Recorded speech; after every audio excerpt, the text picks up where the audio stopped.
نحمده ونصلي ونسلم على رسوله الكريم أما بعد فأعوذ بالله من الشيطان الرجيم بسم الله الرحمن الرحيم إلا تنصروه فقد نصره الله إذ أخرجه الذين كفروا ثاني اثنين إذ هما في الغار إذ يقول لصاحبه لا تحزن إن الله معنا فأنزل الله سكينته عليه وأيده بجنود لم تروها وجعل كلمة الذين كفروا السفلى وكلمة الله هي العليا والله عزيز حكيم صدق الله العظيم.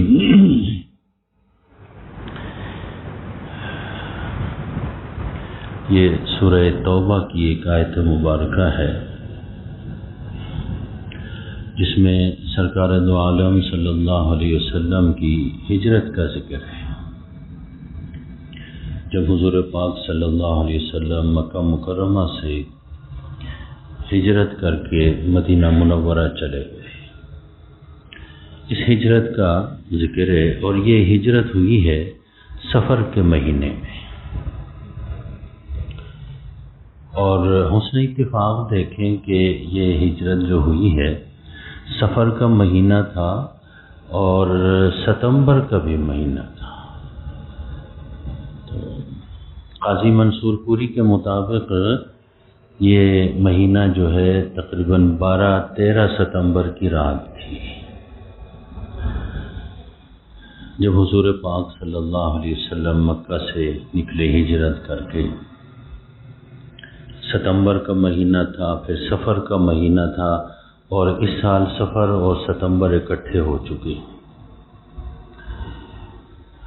لوگ سفر کے مہینے کو منحوس سمجھتے ہیں، اس میں کوئی کام کرنا نہیں چاہیے، لیکن حضور نے ہجرت اسی مہینے میں کی. سفر کے مہینے میں 27 سفر کو ہجرت کا سفر شروع ہوا. 8 ربیع الاول کو سرکار دو عالم صلی اللہ علیہ وسلم قبا پہنچے، مدینہ پہنچے تھے. یہ تقریباً کوئی 12 دن کا سفر بنتا ہے. اب دیکھیے کہ میں جب یہ مطالعہ کر رہا تھا آپ کے پاس آنے سے پہلے، میں سوچ رہا تھا کہ جی ہم لوگ اب دیکھیں ستمبر میں کتنی گرمی ہے لاہور میں، اے سی کے بغیر تو ہم بیٹھ نہیں سکتے. ہاں جی، اے سی کے بغیر.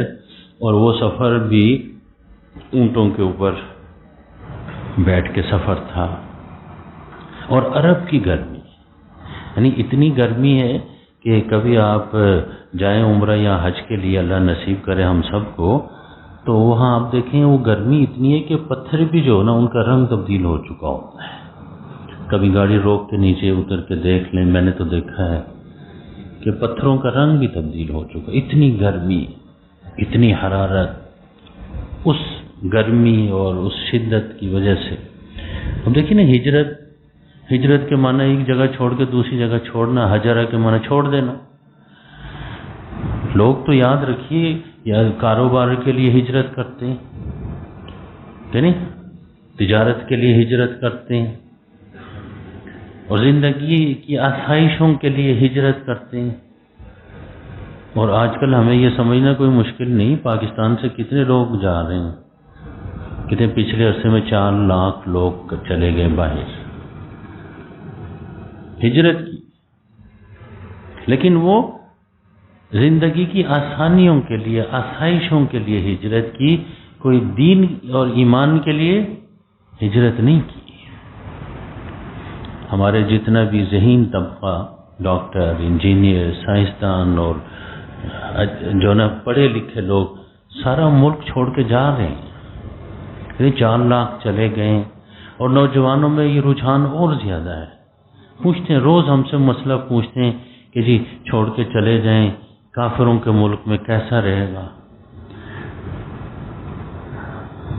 رزق کی تلاش میں جا. اگر ہم نے اپنا ملک اچھا بنایا ہوتا تو پھر کسی کو یہاں سے جانے کی نوبت نہ آتی. بہرحال دیکھیے، جو جس غرض سے جاتا ہے، یہ نہیں کہ کوئی ناجائز ہے. میں تو یہ تو نہیں کہتا کہ اگر کوئی اپنے رزق تلاش کرنے کے لیے جو ہے نا کہیں چلا جاتا ہے، اور پھر بہت سارے لوگ ایسے ہیں کہ وہ رزق تو ان کو یہاں بھی مل رہا ہے، لیکن وہ کہتے ہیں کہ یہاں پر کوئی قانون، کوئی ضابطہ نہیں ہے، کچھ بھی نہیں ہے، آسائشیں نہیں ہیں، لائٹ چلی جاتی ہے، ہاں جی بالکل گیس تو گیس نہیں آتی، تو ٹھنڈا گرم پانی نہیں ملتا، فلاں نہیں ہوتا، قانون کی عملداری نہیں، کسی وقت بھی پولیس آپ کو پکڑ سکتی ہے۔ اب وہ زندگی کی آسائشوں کے پیچھے ملک چھوڑ کے جا رہے، ہجرت کر رہے ہیں۔ لیکن سرکار دو عالم صلی اللہ علیہ وسلم نے جو مکہ چھوڑا تھا وہ کوئی آسائشوں کے پیچھے نہیں، جاتے ہوئے بھی حضور نے مکہ سے خطاب کرتے ہوئے فرمایا تھا کہ مجھے تم سے بڑی محبت ہے، یہاں کے رہنے والے مجھے یہاں رہنے نہیں دے رہے، مجھے اپنی مرضی سے اپنے دین پر عمل کرنے نہیں دے رہے، مذہبی آزادی۔ اب یاد رکھیے کہ اس وقت بھی ہمارے ساتھ یہی صورتحال ہے کہ ہمارے لیے مذہبی آزادیاں نہیں ہیں۔ اب دیکھیں فرانس میں جو ہے نا پردہ حجاب کرنے کے اوپر کیا لگا دی گئی، وہ کہتے ہیں ہم بہت آزاد لوگ ہیں، بے حیائی میں آزاد ہیں، بدکاری میں آزاد ہیں، حرام توپی میں آزاد ہیں، لیکن یاد رکھیے کسی کو بھی مذہب، خصوصاً مسلمانوں کو تو وہ اسلامی دینی زندگی گزارنے کے لیے آزادی دینے کے لیے تیار نہیں۔ خواتین کو، بچیوں کو حجاب پہننے، عبایا پہننے کے اوپر پابندی، ان کی عدالتیں بھی ہاں ٹھیک ہوا ہے۔ یہ آزادی کے نام پہ یاد رکھیں ہمارے نوجوانوں کو ورغلایا جاتا ہے، دین سے منحرف کیا جاتا ہے، دین سے بیزار کیا جاتا ہے، ورنہ ان کی آزادی روز روز اور آزادی کا بانڈا پھوٹ جاتا ہے بیچ چوراہے۔ کہ بھائی آزادی کا مطلب یہ کہ کوئی جو ہے نا برقع نہیں پہننا چاہتی اس کو بھی آزادی ہو، جو پہننا چاہتی ہے، یہ یک طرفہ آزادی نہیں ہے بھائی۔ لیکن الحمدللہ اب نوجوانوں کو، مسلمانوں کو بات سمجھ آ رہی ہے کہ ہمارے ساتھ آزادی کے نام پہ ہاتھ ہو رہا ہے، خوشی کی بات ہے۔ بہرحال میں عرض یہ کر رہا تھا، کوئی یاد رکھیے زندگی کی آسائشوں کے لیے ہجرت کرتا ہے، کوئی جو ہے نا یاد رکھیے تجارت کے لیے، کاروبار کے لیے، کوئی رزق کے حوالے سے ہجرت کرتا ہے، سب اپنی جگہ، لیکن جو اللہ کے لیے ہجرت کرتا ہے قدر و قیمت اللہ کے ہاں اس کی ہے۔ حضور پاک صلی اللہ علیہ وسلم مکہ مکرمہ میں موجود ہیں، یہاں تک نوبت آئی کہ دار الندوہ جو ان کا پارلیمنٹ ہاؤس تھا، اس میں جو ہے نا پارلیمنٹ کا اجلاس بلایا گیا، دار الندوہ ان کا مشاورت کا پارلیمنٹ سمجھ لیں بلایا گیا، اور یہ باقاعدہ مشورہ ہوا کہ جی حضور پاک صلی اللہ علیہ وسلم کو یا تو جلا وطن کیا جائے یا شہید کیا جائے یا جو ہے نا بھائی ان کو قید کیا جائے، کیا کیا جائے، مشورہ ہو رہا تھا۔ شیطان بھی اس مشورے میں شریک تھا بھائی، ایک بزرگ کی شکل میں۔ کسی نے کہا جی ان کو جلا وطن کر دیا جائے، تو ابلیس نے کہا نہیں نہیں یہ تو مسئلے کا حل نہیں، پھر واپس آئیں گے۔ قید کر دیا جائے، نہیں نہیں نہیں، وہ نہیں مان رہا تھا۔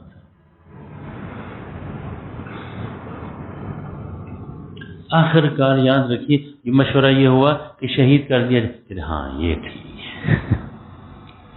اس لیے جہاں کی بھی پارلیمنٹ کا اجلاس ہونا وہاں یہ حضرت آتا ضرور ہے،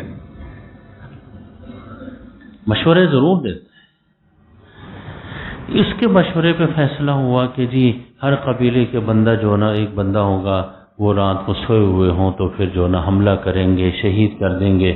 سارے قبائل سے بنی ہاشم تو لڑ نہیں سکیں گے، ہیں جی زیادہ سے زیادہ دیت لے لیں گے، چندہ کر کے ہم دیت دے دیں گے۔ بھائی جان بات یہ ہے کہ یہ جو ہمارا دور ہے نا، مشکات شریف جلد اول میں حضور پاک صلی اللہ علیہ وسلم نے ارشاد فرمایا صحابہ کرام سے کہ تمہارا یہ دور ایسا ہے کہ 10 حکموں میں سے اگر ایک کو بھی تم چھوڑ دو گے تو دھر لیے جاؤ۔ فرمایا کہ ایک وقت ایسا آئے گا کہ 10 میں سے ایک پر عمل کرے گا نجات پائے گا۔ اب تکلیفیں دیکھیں، حضور علیہ السلام کے گھر کا گھیراؤ ہو رہا ہے کہ جیسے ہی باہر نکلیں گے شہید کریں گے، گراؤ ہو رہا ہے۔ اب یہاں پر مکے میں رہنا اب ممکن رہا؟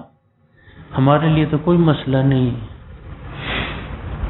تھوڑی سی آسائشوں میں کمی آ جائے ہم رونا شروع کر دیتے ہیں، تھوڑی سی سہولتوں میں کمی آ جائے تو ہم جو ہے چیخنا چلانا فریاد کرنا شروع کر دیتے ہیں، اور جو نعمتیں ہمارے پاس اللہ کی طرف سے پہلے سے موجود ہیں ان کی ناشکری شروع ہو جاتی ہے۔ حالات کا مقابلہ کیا جاتا ہے۔ ہجرت سے ہم نے یہی سبق سیکھا، اور یہ کہ اچھے وقت کا انتظار کیا جاتا ہے، جلد بازی نہیں کی جاتی۔ اب دیکھیے حضور پاک صلی اللہ علیہ وسلم رات کو نکلے، محاصرہ کیے ہوئے، حضور علیہ السلام نے ایک مٹی کی مٹھی لی اور ان کی طرف پھینک دی، اور وہ سارے جو ہے نا سارے ان کی آنکھیں جو ہے نا بھئی دیکھنے سے کیا ہو گئی عاجزہ آ گئی۔ حضور ان کے سامنے سے ہو کے گزر گئے۔ جب اللہ کی مدد آتی ہے تو ایسی آتی ہے۔ کسی کو جب پریشان کیا جاتا ہے، یاد رکھیے حق کے لیے، بندہ حق پر ہو، اگر کوئی اس کو پریشان کر رہا ہے، کوئی اس کے اوپر ظلم کر رہا ہے، تو یاد رکھیے پھر اس کے ساتھ اللہ کی مدد ہوتی ہے۔ اب اللہ دیکھیں محمد رسول اللہ صلی اللہ علیہ وسلم حق پر تھے، دین کے لیے ایمان کی بات کرتے تھے، یاد رکھیے کوئی اور چیز کی بات، کوئی اور مسئلہ تو نہیں تھا۔ اللہ نے مدد کی، نکل گئے، صدیق اکبر کے گھر پہنچے، وہاں سے حضرت صدیق اکبر کو ساتھ لیا، جا کے غار ثور میں 3 دن وہاں رہے، چھاونی میں نہیں رہے، کسی قلعے میں نہیں رہے، غار میں۔ اور غار کی بھی صورت حال یہ تھی کہ جب اندر جا کے غار ثور میں صدیق اکبر نے دیکھا، غار تو غار ہی ہوتا ہے، اس میں سانپ بچھو فلاں یہ وہ سوراخ تھے، ان کو بند کر دیا۔ حضور علیہ السلام کو پھر آگے بلایا، تھکے ہوئے تھے، آرام کیا۔ حضرت ابوبکر صدیق رضی اللہ تعالیٰ عنہ، یاد رکھیے سیرت کی کتابوں میں لکھا ہوا ہے، ایک سوراخ ایسا تھا اس کو بند کرنے کے لیے کوئی چیز نہیں ملی، تو حضرت ابوبکر صدیق رضی اللہ تعالیٰ عنہ نے اپنا پاؤں اس کے اوپر دیا کہ یہاں سے کوئی چیز آ کر حملہ آور نہ ہو، اور وہیں سے کوئی جو ہے نا بھئی زہریلا بچھو سمجھ لیں، کوئی چیز آ کے ڈسا ان کو۔ اب بچھو ڈسے کتنی تکلیف ہوتی ہے، لیکن حضور تکیہ کہاں، بسترا کہاں؟ حضور علیہ السلام بھی استراحت فرما رہے ہیں، حضرت ابوبکر صدیق رضی اللہ تعالیٰ عنہ کی گود میں سر رکھ کے ہلتے ہیں تو حضور کے آرام میں خلل آتا ہے۔ یاد رکھیے آنسو ٹپک پڑے تو حضور کے چہرے پہ گر گئے، حضور بیدار ہوئے، کیا بات ہے، مائے کسی چیز نے کاٹا ہے، کہاں کاٹا ہے؟ حضور نے اپنا لعاب مبارک نکال کے اس کے اوپر ڈال دیا، ٹھیک ہو گئے۔ لیکن برکتیں ایسی ہوتی ہیں، ہم کہتے ہیں نا بھائی اللہ مال میں برکت دے، اللہ جان میں برکت دے، اللہ صحت میں برکت دے، ایسی بیماریاں، بندہ بیمار ہے، یاد رکھے سورہ فاتحہ پڑھ کے دم کر دیا، ٹھیک ہو گیا، کوئی دوائی نہیں کھائی، پانی تک نہیں پیا، ٹھیک ہو گیا۔ کیا پڑھ کے؟ مجھ سے کرانے کی ضرورت نہیں، کیونکہ مجھے تو پھر فیس دینی پڑے گی۔ سب کو بتا رہا ہوں، جہاں کہیں آپ کے بچے، چھوٹے بچے بھائی روتے ہیں، کوئی بیمار ہیں، ہر مسلمان کو سورہ فاتحہ یاد ہے، بھائی سورہ فاتحہ پڑھ لیں اور جو نا دم کریں، انشاءاللہ کیا ہو جائے گا۔ اگر کہیں سر میں وہ ہے تو سر پہ ہاتھ رکھیں، دم کریں، یہ دیکھیں نا۔ اور پھر یہ دم کرنا جو نا یہ تو صحابہ کرام سے بھی بخاری مسلم میں یہ روایت موجود ہے، بات آتی سورہ فاتحہ کے ذریعے سے۔ ہم تو ہر بات میں مولوی صاحب کی طرف دوڑتے ہیں کہ جی مولانا صاحب آئیں دم کریں، بھائی آپ کے مسلمان ہیں، آپ جو ہے نا بھائی یاد رکھیے کہ سورہ فاتحہ تو آپ کو یاد ہے، سورہ اخلاص اس کے ساتھ ملائیں گے، یہ تو بے اور زیادہ طاقتور چیز ہوگی۔ دم کریں، ہاں ٹھیک ہے، ضرورت پڑی ہم بھی موجود ہیں کبھی تو ہم بھی کریں گے، لیکن اللہ نے سورہ فاتحہ سب کو دی، اسے دم کر لیا کریں۔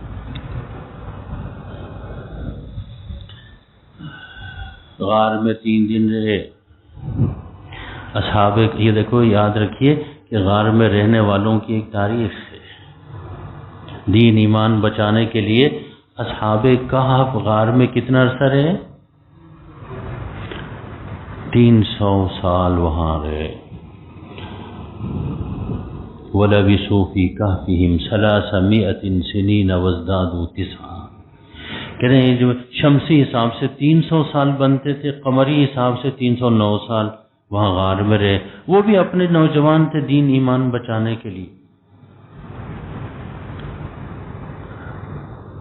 اب دیکھیے ان کے 300 سال، ہاں جی کوئی سمجھ آ رہا ہے کہ نہیں آ رہا؟ حضور کے کتنے دن؟ حضور صلی اللہ علیہ وسلم کے 3 دن غار میں، اصحاب کہف کے 300 سال کے برابر۔ اس امت کو اللہ نے بڑا نوازا ہوا ہے۔ اب دیکھیں ان کے 80 سال کی عبادت کرنے والے یہاں ایک لیلۃ القدر، ایک رات دیکھا نا، لیکن ہم غافل رہتے ہیں، سوئے پڑے رہتے ہیں، پتہ نہیں چلتا۔ یہ کام ہوتے ہیں، جی ہاں۔ اب دیکھیں نا سارے، حضور نے فرمایا کہ ایک مرتبہ وہ جھاڑیوں میں جو ہے نا وہ کوئی وہ ہوتا ہے، کوئی جھاڑی ہوتی ہے اس کے اوپر کوئی پھل لگتے ہیں، تو جہاد کے موقع پہ حضور نے فرمایا یہ کالے کالے والے یہ چنے۔ ان کا آپ کو کیسے پتا؟ یہ زیادہ میٹھے ہوتے ہیں، مزیدار ہوتے ہیں۔ فرمایا کہ میں بکریاں چراتا رہا ہوں مکے میں کیا کرتا رہا ہوں؟ مکے میں میں بکریاں چراتا رہا ہوں، اور جو چرواہے ہیں ان کو جو نا اس پھل کے خوبی کا اندازہ ہے، کیونکہ وہ جب بکریاں چرانے کے لیے بیابان میں نکلتے ہیں، جنگل میں، ان کو پتہ ہوتا ہے، بکریاں چراتے رہے۔ اور فرمایا کہ ہر نبی بکریاں چراتے رہے۔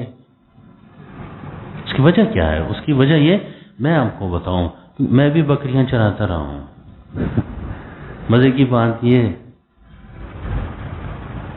ہم جو دیہاتی لوگ ہیں، یاد رکھیے گلہ بانی کا دور، ہمارے تو جنگل میں ہمارا وہ ڈیرا ابھی بھی موجود ہے، وہاں 150-200 بکریاں ہوتی تھیں ہماری، ہم وہاں چلے جاتے تھے، گجر ہوتا تھا وہ چرانے کے لیے، ہم بھی چلے، چھٹیوں میں جب اسکول کی چھٹیاں سردیوں میں ہوتی تھی ہم چلے جاتے تھے وہاں بکریاں چرانے، ان کے ساتھ جنگل میں چڑھتے تھے۔ اب تو وہ اتنی اونچائی کے اوپر ہے، کبھی وہاں سے گزرتا ہوں نا سڑک سے، اوپر دیکھ کے مجھے سر چکراتا ہے، کیونکہ وہ اتنی اونچائی کے اوپر ہے وہ جگہ۔ اصل بات یہ ہے کہ جیسے ہمارے ہاں ڈاکٹر حضرات نہیں ہوتے، پہلے آپریشن کرتے ہیں مینڈک کا، اس کے بعد پھر اس کا تجربہ کس کے اوپر کرتے ہیں؟ انسانوں کا۔ اللہ رب العزت بھی یاد رکھیے کہ پہلے جو ہے نا بھائی بکریاں، اور یہ بکریاں چرانا بہت مشکل کام ہے، کیونکہ کوئی ادھر بھاگ جاتی ہے، کوئی ادھر، ان کو سنبھالنا بڑا مشکل کام ہے۔ جس کو بکریاں چرانا آتا ہے، ڈسپلن جسے کہتے ہیں، جانور جب ان کو چرانا آتا ہے، سنبھالنا آتا ہے، پھر اللہ رب العزت امت ان کے حوالے کرتے ہیں کہ اب امت کو بھی سنبھالیں۔ اس لیے سارے انبیاء کرام چراتے ہیں، اس لیے بکریاں چرانا یہ یاد رکھیے زبردست کام ہے۔ اس سے آدمی کے اندر جو ہے نا جسے کہتے ہیں کہ انتظامی صلاحیت پیدا ہو جاتی ہے۔ حضور نے فرمایا میں بکریاں چراتا رہا، اس سے پتہ چلا کہ کوئی بھی کام جو ہے نا بھائی اس کو حقیر سمجھنے کی ضرورت، کوئی بھی رزق حلال رزق کمانے کا ذریعہ ہے، اس کو آپ حقیر، اس کو معمولی نہ سمجھیں، نبیوں والا کام ہے۔ انبیاء کرام یہ کرتے رہے، حضرت آدم علیہ السلام زمیندارہ کرتے تھے، جی ہاں زمیندارہ کرتے تھے، ان کا پیشہ یہی تھا۔ مختلف انبیاء کرام، تو گزارش یہ کر رہا ہوں کہ غار میں رہے 300 سال، اصحاب کہف دیکھنا پچھلی امتوں کا 300 سال رہے، حضور 3 دن صدیق اکبر کے ساتھ، یہ اس کے برابر کام ہو گیا، بلکہ اس سے زیادہ ہو گیا۔ پھر وہاں سے 3 دن کے بعد نکلے۔ یاد رکھیے یہ سفر ایسا تھا، یہاں تک نوبت آئی تھی، لکھا ہے سیرت کی کتابوں میں کہ کھوجی مقرر کیے گئے، ان کو لے کے جو نا پورے علاقے کو چھان مارا، اعلان ہوا جو پکڑ کے لائے گا ان 2 بندوں کو، ان کو 100 اونٹ انعام میں دیے جائیں گے، ہیڈ منی۔ آج کل امریکہ بھی مقرر کرتا ہے کہ ہم ہیڈ منی یہ پرانا طریقہ ہے سامراج کا کبھی سیرت پڑھیں، تاریخ پڑھیں، پتہ چل جائے گا۔ یاد رکھیے جب یہ اعلان ہوا کہ 100 اونٹ ملیں گے تو پورے عرب میں یہ بات ایک آدھ دن میں پھیل گئی یہ بات۔ اس لیے راستے میں جب یاد رکھیے حضور پاک صلی اللہ علیہ وسلم جب نکلے نا، میں اس آدمی کو بھی داد دینا چاہتا ہوں۔ یاد رکھیے اس سفر میں اب حضور پاک صلی اللہ علیہ وسلم تھے، حضرت ابوبکر صدیق رضی اللہ تعالیٰ عنہ تھے، ایک تیسرا بندہ بھی تھا عامر بن فہیرہ، حضرت صدیق اکبر کے غلام تھے۔ وہ یاد رکھیے 3 دن تک وہیں آس پاس بکریاں چراتے تھے، رات کو لا کے دودھ وہاں غار میں پہنچاتے تھے، یہ ان کا کام تھا۔ پھر وہاں سے حضور کے ساتھ وہ بھی صدیق اکبر کے ساتھ ہجرت کے لیے روانہ ہوئے۔ ایک اور آدمی بھی تھا جن کا ذکر نہیں آتا، کمال کی بات ہے، عبداللہ بن اریقط، ٹریول ایجنٹ۔ کون جی؟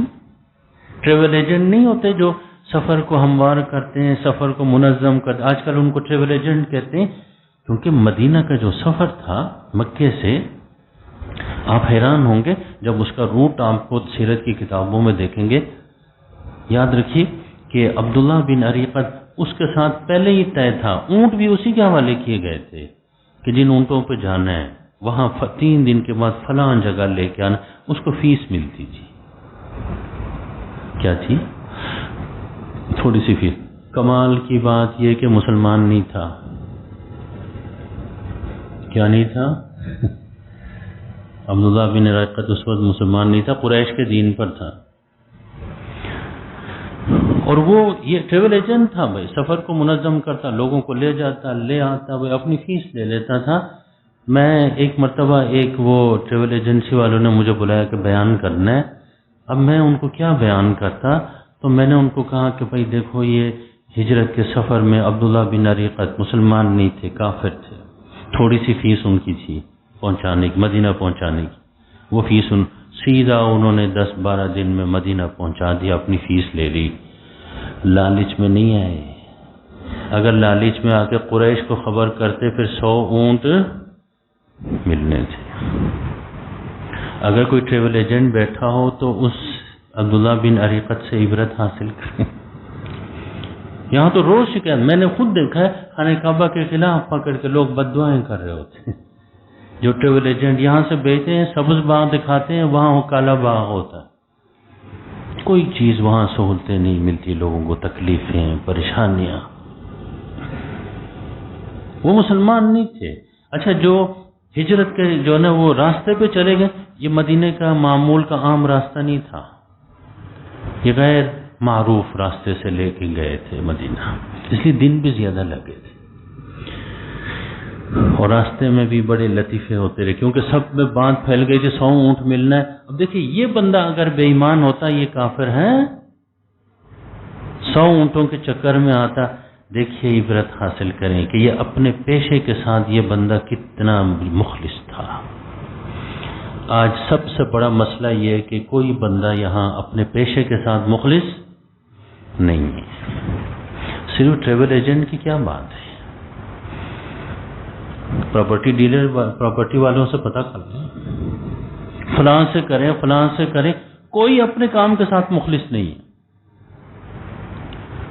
پی آئی اے خسارے میں ہے نا، جو پی آئی اے میں کام کرتے ہیں وہ اس کے ساتھ مخلص نہیں ہے، ریلوے خسارے میں وہ اس کے ساتھ مخلص نہیں جو وہاں کام کر رہے ہیں۔ میرا ایک شاگرد صبح سبق پڑھتا تھا، زور کے بعد رکشہ چلاتا تھا،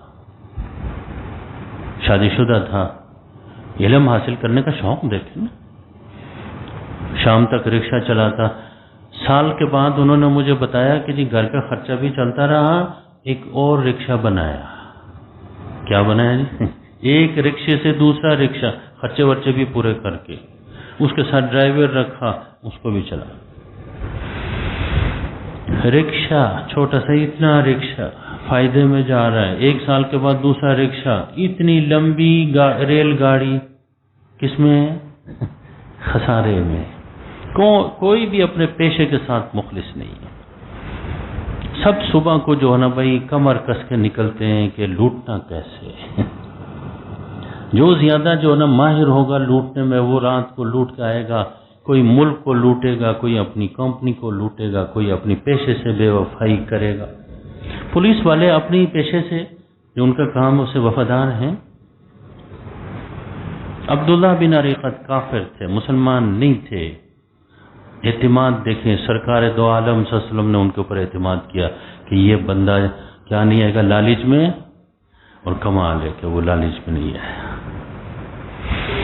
راستے میں جاتے ہوئے بھی دیکھیں مسلمان جو نا کوئی یہ دیکھیں جاتے ہوئے اونٹ کے اوپر حضور پاک صلی اللہ علیہ وسلم آگے بیٹھتے تھے, صدیق اکبر ان کے, کیونکہ ان کی عمر زیادہ تھی, تھوڑے بزرگ لگتے تھے. حضور کی نوجوانی کی عمر تھی, کوئی 53 سال کی عمر تھی. آگے بیٹھتے کیونکہ راستے میں لوگ ملتے جد پوچھتے کہ جی جو ہے نا وہ پیچھے تو بزرگ بیٹھے ہوئے, یہ آگے جو بیٹھے ہوئے ہیں اونٹ چلا رہے, یہ کون ہے جی؟ اب اگر بتاتے ہیں کہ بھئی یہ حضور پکڑے جائیں گے 100 اونٹوں کے چکر میں. دیکھیں نا حکمت, مصلحت, دانائی. جہاں کہیں پوچھتے کہ جی یہ حضرت صدیق اکبر سے پوچھتے یہ کون ہے جی, فرماتے رجل یہدینی,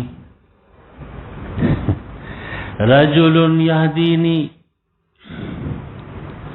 کہ جی یہ آدمی مجھے راستہ دکھاتے ہیں جی.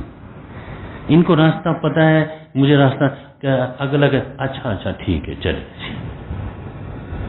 وہ سمجھتے تھے کہ بھئی یہ راستہ دکھا رہے ہیں جی, اور صدیق اکبر اپنے دل میں نیت کرتے تھے کہ یہی بندہ ہے جو مجھے جنت کا راستہ دکھاتے ہیں.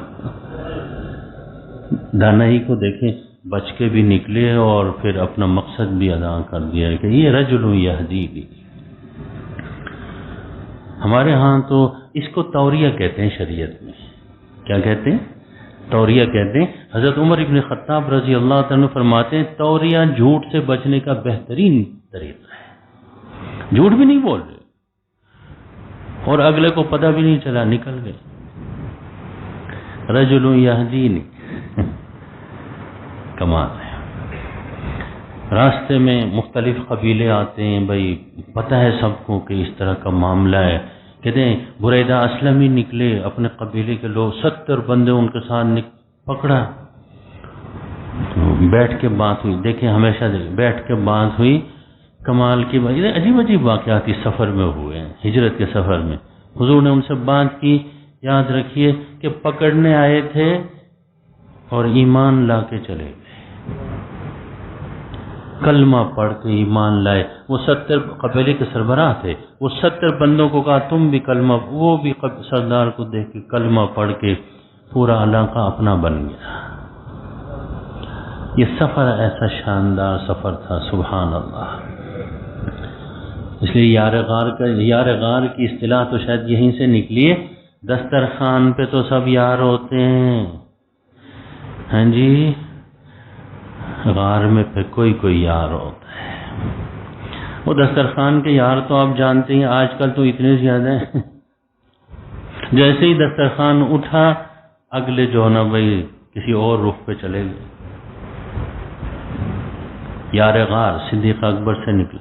اس لیے صدیق اکبر کے خلاف کوئی بات کرے تو مجھے لگتا ہے کہ اس آدمی کے ایمان کو کچھ ہوا ہے. حضور نے اس خطرناک سفر میں ان کو اپنے ساتھ لیا. ایسا بھی ہوا پاؤں نظر آ رہے تھے, مشرکین کی کھوجی قریش کو لے کے پہنچ گئے تھے. صدیق اکبر اتنے پریشان ہو گئے, یا سودا یہ تو نیچے اگر دیکھیں گے ہیں, اب دیکھو نا میں بیٹھا ہوں نیچے, غار نیچے دہانے پہ آ گئے. صدیق اکبر کو اپنی جان کی فکر نہیں تھی, حضور کی فکر تھی. یا رسول اللہ اگر آپ کو کچھ ہو گیا تو پھر اسلام تو ختم ہو جائے. یا رسول اللہ اگر یہ نیچے دیکھیں یوں کر دہانے پر پہنچے پھر کیا بنے گا؟ حضور نے فرمایا کہ ابو بکر ان 2 آدمیوں کا کیا حال ہے جن کا تیسرا خدا ہے. فرمایا کہ یہ نیچے دیکھیں گے ہی نہیں. نیچے نہیں دیکھا. جب خدا کی مدد آتی ہے وَلِلَّهِ جُنُودُ السَّمَاوَاتِ وَالْأَرْضِ، کہتے ہیں آسمانوں اور زمین کی ساری چیزیں اللہ کا لشکر ہے. نیچے نہیں دیکھو، دیکھتے تو نظر آ جاتے، دانے واپس ہو گئے وہاں سے. اس سفر میں سراقہ بن مالک بھی نکل آئے تھے، وہ بھی قبیلے کے سردار تھے. ان کو آ کے رپورٹ کی ایک آدمی نے، مجلس میں موجود تھے قبیلے کے آدمی نے، کہ فلان جگہ کچھ لوگ دیکھے گئے ہیں، وہ اجنبی لگتے ہیں، شاید یہ وہی لوگ ہیں جن کے اوپر 100 اونٹوں کا انعام رکھا گیا، ہیڈ منی. اس نے دیکھو ساتھ کا کسی کو نہیں بتانا، یہ کوئی اور لوگ ہوں گے، جاؤ جا کے اپنا کام کرو. گھر گئے، اپنے گھوڑے پر سوار ہوئے، نکلے نیزہ اپنا لے کے پکڑنے کے لیے پہنچ گئے.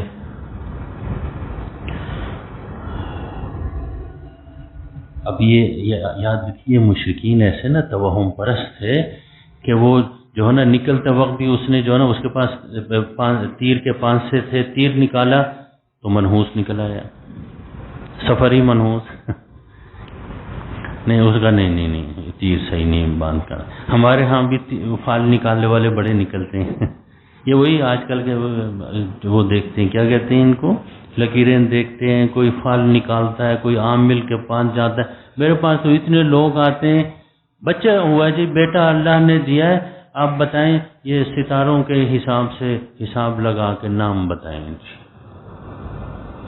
بچہ اللہ نے دیا، بیٹا اللہ نے دیا، اور پوچھتے کن سے ہیں؟ ستاروں سے. بھئی اللہ کے کلام کو دیکھ کے، سرکار کی سنت کو دیکھ کے کوئی بتائیں اچھا سا نام، یہ نہیں پوچھتے ہیں. ستاروں کو ادھر ادھر جا رہے کیا کیسا نام. بھائی ستاروں کو نہ دیکھو، ستاروں کے چلانے والے کو دیکھو، اس پر تمہاری نظر ہونی چاہیے. ایمان اس کو کہتے ہیں. اللہ رب العزت ہیں، یاد رکھیے ان کا رخ پھیر دیں گے. لکیروں کو، ہاتھ کے لکیروں کو نہ تو اس میں کچھ نہیں رکھو، یہ بنتی بگڑتی ہیں. ان کے بنانے والے کو دیکھو، ان پر نظر ہونی چاہیے، ان پر ایمان رکھو. سراقہ بن مالک پھر آگے جا کے اس نے فال نکالنا ہوتا ہے کہ نہیں یہاں مسلمان دیکھو، یہ دور جاہلیت کی چیزیں ہیں. ایمان جب انسان کے اندر آتا ہے تو اسے مضبوط کرتا ہے، وہ ان چیزوں میں نہیں پڑتا. جو ہوگا دیکھا جائے گا. آگے گئے سراقہ بن مالک، اور آگے گئے، قریب پہنچے تو یاد رکھیے ان کے گھوڑا زمین میں دھس گیا. زمین نے اسے نیچے کھینچا. دیکھا وَلِلَّهِ جُنُودُ السَّمَاوَاتِ وَالْأَرْضِ، اللہ کے لیے کوئی فوج، کوئی ایٹم بم کی ضرورت نہیں. جب چاہے زمین سے کام لے لے، زمین کو حکم دے دے، وہ زمین کھینچے. ان یاد رکھیے.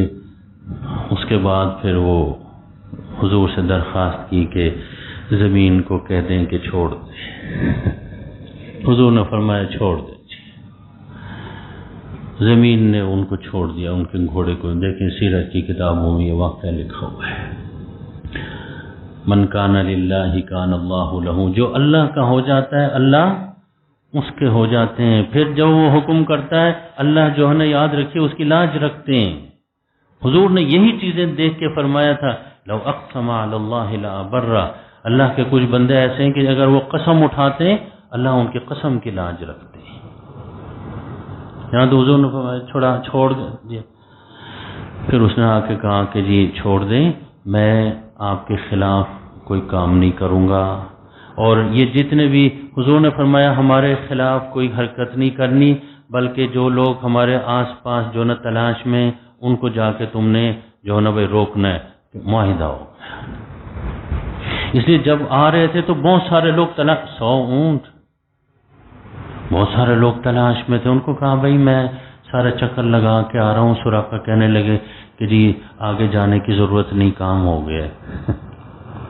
حضور اس ایریا سے نکل گئے، ان کے قبیلے کے ایریا.